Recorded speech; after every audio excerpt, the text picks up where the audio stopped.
In today's video, I'm going to teach you how to set up matter numbering in Clio Manage. To get started, log into your Clio Manage account. Once you're in, head over to the left-hand sidebar and click on Settings. This is where you'll find the main configuration options for your account. From there, select Firm Preferences. Inside Firm Preferences, look for the Matter Numbering tab and open it.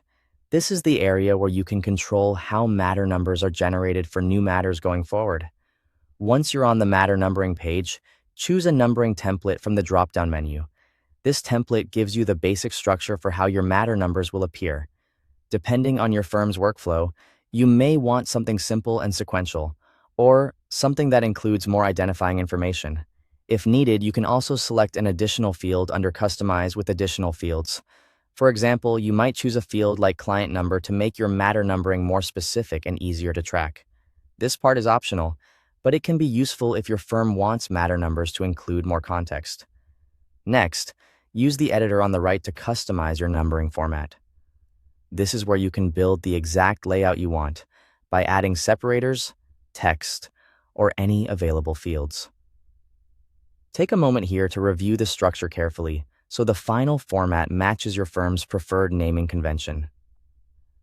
If you need to refine the format even further, select any available format options and then click Add to apply them to the numbering scheme.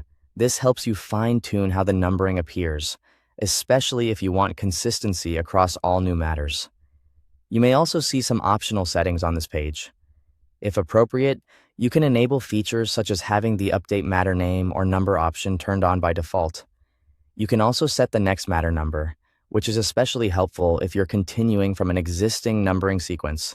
In some cases, you may also choose whether to update existing matters, depending on how broadly you want these changes to apply. When everything looks right, click Update Settings to save your matter numbering configuration. This is the step that makes your changes active. To confirm that everything is working correctly, create a new matter and check that the new numbering format is applied automatically. This quick test helps you verify that the setup is behaving as expected before your team starts using it regularly. Thanks for watching.